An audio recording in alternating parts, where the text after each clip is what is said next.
Hey there everyone, Greg Marchand here with a virtual instructor-led training program brought to you by the Service Sales Academy. In this episode, we're going to talk about essential skills for shop owners. So this is for anybody that owns a shop or someday wants to own a shop. You've got a big challenge as an owner. Owning a successful shop is unlike anything you may have ever done before. And I really mean that. It's going to be more different than you can even imagine. You've got to develop a different mindset, a different way of thinking, and it's going to take conscious effort because you don't know it, but you've developed a way of thinking as a technician, as a mechanic, as a service advisor, as an employee, and now all of a sudden you own the shop. And all of those skill sets you've learned in the past are important, but you need to learn another one. And you need to learn to let go of some of those skill sets. And it's going to be awkward for you at first. So it's going to take a very conscious effort. You absolutely will operate outside of your comfort zone if you're going to be successful. You're going to have to learn to be comfortable being uncomfortable. And I read that a lot these days, but it's really, really true. If you're not uncomfortable, you're not growing. And so you're going to have to establish a different mindset. And that's your big challenge. I would suggest that you've got 4 essential skills that you really need to learn over time. Some are more important than others maybe, but these 4, time management, coaching, analysis, and managing in general, are the essential skills. Now, there's an awful lot more to these than the words show. I mean, there's studies unto themselves right now, right? I don't think that there are any more important than others. I think that those 4 work together, and they are studied by themselves, but they're all really, really important. And you didn't learn to fix cars overnight, right? You didn't get to be the person you are overnight, and you're not going to learn these skills overnight. You've got to give it time. You've got to commit to it, right? We talked about that in the one thing that you need to know as a manager. You've got to commit to learning management. Well, as a shop owner, you need to learn to commit to all 4 of these essential skills. Really, really important. Time management. I think I'm getting pretty convinced now that time management as a business owner might be the most critical skill. Now, I didn't want to say that one was more important than the other, and I don't believe that they are. But if there was one that kind of overarched all of them, it would be time management, because how you engage your time every single day will affect how successful you are in these 4 areas. And time management doesn't just mean being able to get everything done. That's what people think that it means. But it's more about getting everything done and getting it all done consistently in the way that it needs to be done. Not the way that you want it to be done, but in the way that it needs to be done. And there's so many things that need to get done as an owner, a lot of which people don't see, that time management becomes really, really important. You've got to be really intentional about how you spend your time every day. And to be intentional about it, you've got to be conscious of it. I see a lot of shop owners waste a lot of time every day and not realize it, and then wonder why things have never changed, where their money is, why business hasn't grown. It's really, really important to spend a certain amount of time on certain things every single day. There's a lot of mistakes, but a couple of the biggest ones that I see with time management is letting the day determine your schedule, right? For years, you were able to show up at work and let the day come to you. The repair orders were written by the service counter, and they got handed to you, and your job was production. And your job was knowing how to do diagnostics, and your job was maybe some equipment repair. The day came to you, and you handled it, and you dealt with it really, really well. What you didn't realize was, even on those days that things seemed to pop up and things were out of control, the day was still pretty structured. It was still pretty structured. You really had one job to do. You had to fix cars. You had to fix cars. Maybe you had to manage a little production, but we had to get the service work done. And it became intuitive to you. And then maybe you moved to the service counter. And it was a little more chaotic, A little more challenging because customers would come in and they present different things, but still the day would come to you. And then you're the shop owner. Now, some of it will still come to you, but the stuff that comes in there that wants to come to you, that's that reliance on you. That's a big mistake. Don't let people rely on you, because that's letting the day come to you. Don't let the day determine your schedule, and don't let people rely on you. And that's something you're going to have to let go of, because now you have a whole business. And people that haven't owned a business before, they don't realize what's involved. They don't realize all that other stuff that now has to get done. You've got to worry about taxes. You've got to worry about accounting. You've got to worry about building maintenance. You've got to worry about marketing. You've got to worry about hiring and firing and dispute resolution and customer reviews and until you've done it, you don't realize that. You don't realize that. So be very conscious of these two things. Don't let the day determine your schedule, and don't let anybody rely on you, okay? That's going to free, those two things alone will free up your time. The first one is about being intentional about your day. The second one is letting people do their job and coaching them on how to do their job. Remember this. If you don't remember anything else from this program, remember this. It is the single best piece of advice that I can give you, because it works. You absolutely, as a business owner, you absolutely must work on the business and not in the business. Okay? That means get out of the shop. Get out of the shop, stay off the counter, get out of your comfort zone. That's where you want to be. That's where you're going to gravitate to, because that's what you know how to do. And that's where you're really comfortable. You did it for a long time. But you got to get away from that. You're going to experience some things. You're going to discover you have difficulty letting others do the work that you used to be so good at, because there is nobody that does it like me. Look, I feel it too, okay? But you got to let others do the work. They may not do it exactly like you, but if the job gets done and we're moving in the right direction, that's what counts. You're going to experience not knowing what you're supposed to be doing every day. Look, you did what you did for a long time. You knew it really well. And now all of a sudden you're the owner and you're like, yeah, but Greg said I'm not supposed to be working out there. What the heck am I supposed to be doing right here? Start small. All right? Start just knowing that you're not doing it out there. Okay? And if you need a list of stuff to do every day, give me a call. I'll be more than happy to help you. You're going to experience a feeling of not being connected to everything you've ever known. You're going to walk out of the shop at some point and you're going to go, I couldn't do that anymore. Yep, you're right. Or you're going to see a customer resolution at the service counter and you're going to go, I wonder what that problem was all about. Nobody told me about that. Exactly, that's what you wanted. Okay? As a shop owner, you've got to learn some of these essential skills, and time management is one of them, and that's real key. So you're going to be really busy really soon. You're just going to be busy doing other things. So you need to set yourself a daily schedule. What might it look like? Check your numbers every day. But Greg, I'm not a numbers person. Don't give me that crap. You are now.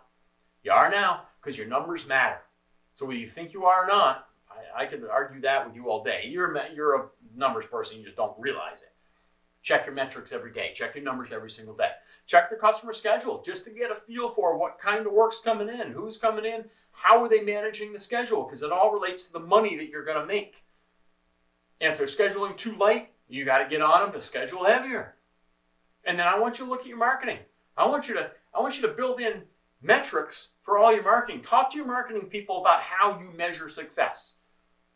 Ask them, okay, if I buy this direct mail piece, how are you going to be able to measure the success I have or don't have with it?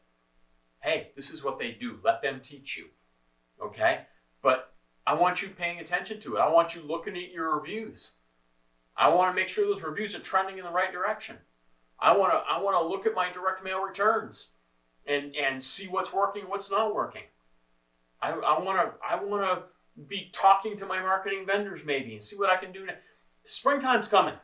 All right, it's April 2019 as we record this. Springtime's here in most of the country. So what are we doing for summer marketing? It's too late for spring marketing. But I want you checking this every day so that you're ahead of things every day. I don't want you to wake up in September and go, oh man, we haven't done any marketing since June. Seriously? You just missed. Because now it's going to be 6-8 weeks before you even see a return. Now we're in November, the holidays are here, and you're right out of luck, dude. Okay? So you're going to check your numbers every day. You're going to pay attention to the schedule every day. But not at a high level. You're not going to get too involved. You're going to watch. You're just going to watch. And you're going to engage your marketing every day. And then there's going to be coaching activities. So all that might take an hour. And then you're going to have some coaching activities. Go see the video on coaching employees. And start coaching 2 or 3 employees. Don't start coaching all at once. Start coaching 2 or 3 employees. And start getting better at coaching. And start driving a business through coaching and teaching people how to do what you used to do. But you got to be okay with them not doing it your way. All right? And you got to learn to be a coach. You're going to spend an hour a day learning something too. You're going to spend an hour a day reading stuff. Because this is a learning process. You know, maybe you're going to spend an hour a day on process development, or process improvement, or process observation. You're going to have meetings. You're going to have uniform meetings. You're going to have oil company meetings. You're going to have, whatever parts distributor meetings. You're going to have a whole bunch of meetings. Because your job is to make sure the business stays afloat. And that includes cost control. All right? Your primary job, get customers in the door. And then you've got to ensure that production environment. You get customers in the door, that's awesome. Now we got to get as much work done in a day as we possibly can, so we get more customers in the door every single day. Okay? Don't let a day go by without maximizing your productivity. Get the shop producing. Do they need space? Do they need tools? What do they need to be absolutely efficient and productive? And then, here's where the cost control comes in. You've got to ensure the profitability of the business. Okay? So you have to pay attention to numbers. And you have to begin to understand some of those numbers. That coaching skill I was talking about, you have to have it. You have to have it. So you've got to have that time management piece. And that's going to be, scheduling your day and getting people not to rely on you and not letting the day come to you, but you go to the day. And then you've got to be a coach. And so that coaching piece is maybe not intuitive to you. Maybe it is. For some of you it is, and that's awesome. But you've got to coach employees on metrics. What affects metrics? How do we drive the metrics? You got to coach them on interacting with customers, on decision making, on problem solving, on that core organizational philosophy that underlies all the decision making that they're going to have to do with customers every day, with technicians every day. You're going to coach them on following up with customers. You're going to coach them on production process if they're a technician. Certain business processes, whatever it might be. How our referral program works. We just changed it. All right, you're gonna have to develop coaching skills. So go check out that video and do some research on employee coaching. You want your employees to handle 95% of every day themselves. Right? There might be 5% of the day where they honestly do not know what to do. They were not prepared for it. Your processes could not handle it. They could not account for it, and you got to deal with that 5%. But I don't want it to be more than that 5%, because it can easily take over your day. Easily take over your day. Here's, and maybe I should have said this earlier, but here's an example. When I was a technical specialist for a manufacturer for a number of years, and we would rotate our dealership responsibilities within the region, because we didn't want anybody getting too cozy with certain dealerships. And we each had 15 to 20 dealerships that we were responsible for. First thing I would do when I got moved to a different part of that region and had a whole new group of dealerships, I would stay home for 2 weeks. Now, I didn't tell my boss this. I would stay home for 2 weeks, and I would just answer the phone all day. And every time a dealership called me up and said, hey, we need you to come look at, I'd say, nope, sorry, I'm too busy. You know what I was doing? I was setting them up to take care of problems themselves. Because I knew that they could keep me as busy as I wanted. I could be chasing all over the geography we were responsible for nothing problems. And they would have no problem with it. Because if a problem cropped up, it was easy to pick up the phone and say, hey, let this guy do it. Your employees are the same way. Problem pops up, hey, go get the boss. Hey, go get the boss. Hey, go get the boss. By saying, nope, I'm too busy, I'll help you out over the phone. And I do that for 2 weeks. I would filter and squash all the menial stuff they want me to do. And I'd start picking out the important stuff. That's what I want you to do. Sometimes you got to make yourself unavailable for a week and start getting people to stand on their own. Because if they always come to you and you always solve the problem, there's no reason for them to do it themselves. So your coaching goal is to get them to handle 95% of that stuff themselves. You also want them to understand some of these challenges and how to resolve them that they face every day. And those employees that can handle all of that stuff and understand the challenges and the resolutions, they're going to drive the business upwards. You want them to understand the metrics and what affects the metrics and make good decisions around those things. And then you've got, as a business owner, one of your top 4 is analysis. One of your top 4 essential skills is analysis. You've got to be able to analyze process. You've got to make observations, see what's working, see what's not working, analyze that process. You've got to be able to analyze metrics. Why is our gross profit so low? What should our gross profit be? Well, why are we 10% off of the rest of the world? And I got a tool. If you want help with that, I got a tool for that. You let me know. Okay? But you got to be able to analyze your numbers. And you got to be able to analyze people challenges. These poor people aren't getting along. What the heck's going on? It's killing our productivity. And you've got to be coach enough to be able to deal with that, but you've got to be diagnostic enough, if you will, analytical enough that you can figure out what the problem is and then coach your way through it. You can do it. You can do it. See, analysis is really no different than diagnosis, right? You see a problem. There's a problem. I observe a problem, whether it's brakes or people. I observe a problem, and then I'm going to gather what's right. I'm going to gather what's wrong, and I'm going to think about this logically. The characteristics are different, but the thought process is the same. So for you, in your analysis, the most important thing you can do is understand your metrics. So understand your metrics, and then think about how the process within the shop affects the metrics, and then how do people affect the process. This is a nutshell, right? I mean, we could talk for days about this and boil it down, but that's what I'm talking to you about. You're going to boil it down. You're going to set a daily schedule for you as part of your time management. You're going to learn to coach, and then you're going to coach people to stand on their own, and then you're going to understand your business in terms of metrics, how the processes affect the metrics, and how the people affect the processes. It's not going to happen overnight. This could be a 10-year venture, a 10-year journey. I know it's horrible to think of, right? Because we want it done now, because we're used to fixing stuff now. Well, this isn't anything that's broken. It's something you've got to learn. But I want you to be very structured and very intentional about how you learn it and how you learn these 4 essential skills. Again, start with the metrics. They're your business indicators. Understand how you define them. Understand how they relate to process. Understand how they relate to each other. Understand how people relate to them, especially customers, and maybe the type of work you bring in. All right, you're going to want to get into the metrics, and you're going to want to understand where these come from. And then there's people management. There's people management. All right, so we've got time management. Set yourself a schedule. Make sure you control your time. And you're going to have to remind yourself of that every single day. You control your time. All right, and then you've got coaching skill you have to develop. And the better you develop coaching skill, the more you're going to get people to stand on their own, and your time management will become better. And then you've got the analysis thing, and you've got to be able to analyze process and metrics and how people are affecting all of these things. And then there's this overall management piece. I mean, look, you can get graduate degrees in management, right? I can't give you everything right now. I can't. We got about 30 seconds left here.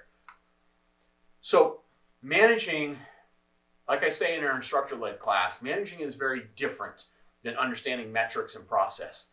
Managing is more related to coaching, but it is a topic you're going to have to study. It's not as logical as we'd love to think it is. There are many more moving pieces. There are a lot of gray areas in managing.